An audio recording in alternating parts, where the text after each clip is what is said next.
The internet watched total war unfold between H3H3 and Keemstar. Before the first shots were fired between the giants, a different smaller battle unfolded between Pokimane and a guy using a virtual avatar in 2020.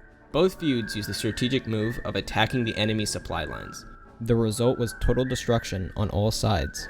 We saw the influencers lose their sponsorships and start the conversation that's bigger than the internet beef. So is it okay to attack an influencer's sponsorships?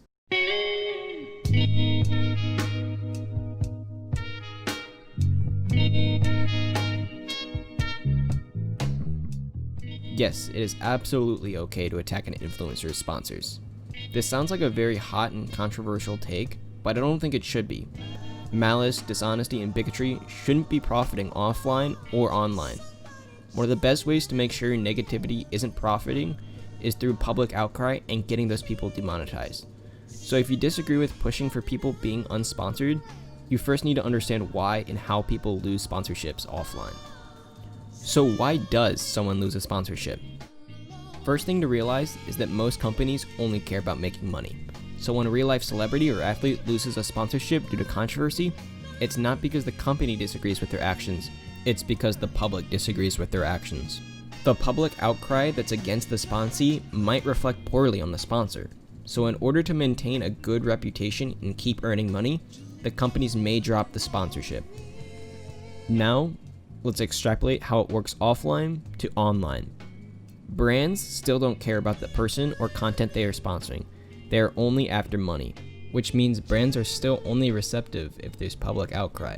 When an influencer does something that is seriously problematic or bigoted, people and other content creators will talk about it.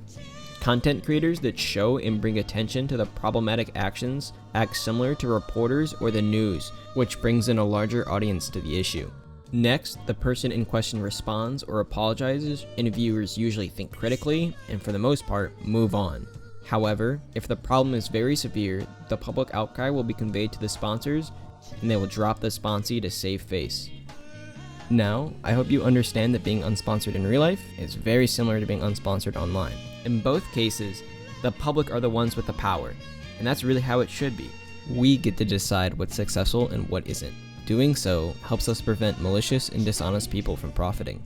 Accepting a tax on sponsorships for online influencers is imperative to prevent indecent behavior from succeeding. If you're still not convinced, consider the scope and future of using influencers for promotions. We're seeing the complete replacement of TV and radio with the internet, which will effectively make influencers one of the most prevalent advertisement medium. More money, power, and eyes will be on influencers, and we shouldn't allow evil people to exist and succeed on their platforms. Before I wrap up my argument, it'd be disingenuous not to address some of the problems with attacking sponsorships. One of the biggest problems with attacking sponsorships is the current cancel culture we have online. People seemingly love to hate. People are easily convinced to attack and hate someone before they think on their own or understand their target. Viewers and influencers both contribute to the problem. Some people have blind loyalty to influencers, so when their idol tells them something, they follow. Viewers need to start thinking more on their own and understanding what they do has consequences for others. Also, influencers need to do a better job of representing others and straying away from drama. Influencers sometimes slander others, don't include context, or underestimate their own power. Misrepresenting another person or lying about them could be career ruining because of how quick viewers are to hate. Influencers should understand their power and be held responsible if they wrongfully attack someone's career. Anyone that has a YouTube channel and finds the need to tell their subscribers how to fucking think and how to act must have subscribers that are little children, all right? I treat my subs with respect. They can have any fucking opinion they want. I don't need to tell them what to do, tell them what to say, tell them how to act. I want their opinion. So Toby Turner hasn't uploaded in weeks. Anyone know why? Probably fucking some kid. I understand people love drama, but in a lot of cases, petty internet beef is hurting someone else's livelihood solely for someone else to profit off of. The people who repeatedly use their community as a weapon and attack and slander other people should fear and be subject to lose sponsors. As mentioned, the public and community are the ones that really decide and can get people desponsored. The idea is that the audience will use context to understand influencers who are in good faith that make jokes and valid criticism versus repeatedly malicious people, and only punish the latter if it's warranted or a pattern. As the internet and influencers grow, more responsibility would be put on influencers and viewers. It seems like a stretch to say drama will decrease and negativity will be reduced in the future, but consider the fact that 10 years ago, the internet really was complete anarchy. There was undoubtedly less responsibility or control back then, so I really do believe that responsibility and control will just increase. As mentioned, the internet had little control, and don't get me wrong, I have fond memories of cursing in COD or Halo 3 lobbies. Shoot a gun, dog. Learn how to fucking shoot a gun, you fucking riot shield. What else you want me to do? Oh, riot shield! I'm a pussy that use riot shield!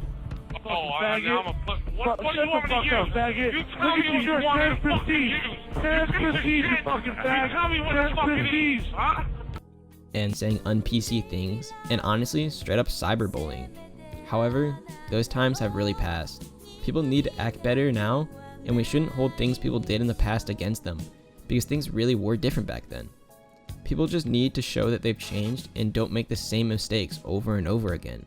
If they haven't changed, then it's definitely something to consider for someone's character, but for the most part, people have changed, and it's important not to hold what they did in the past against them. Lastly, K-pop stans on Twitter are a completely different breed.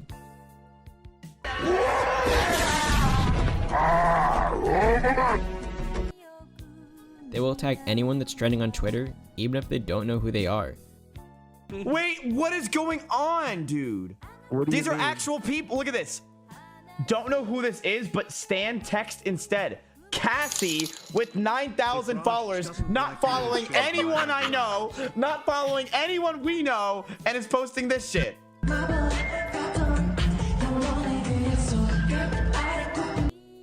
I'm a fucking legend. Just don't act like K-pop stans. Don't attack anyone if you don't care or know what they did wrong.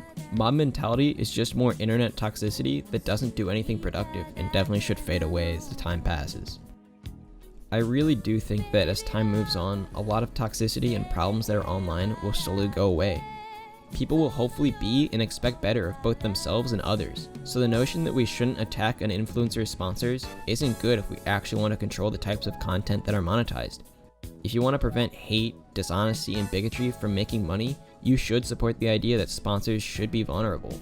Or else, some influencers will continue to get away with harassment and dishonesty and have no risk or consequences for it. Ultimately, I didn't make this video to high ground myself or contend with anyone else's opinion. I'm just tired of seeing evil people continuously exploit their position, and I don't want them to use the idea that attacking their sponsors is wrong as a shield, especially when they're a hypocrite for saying so.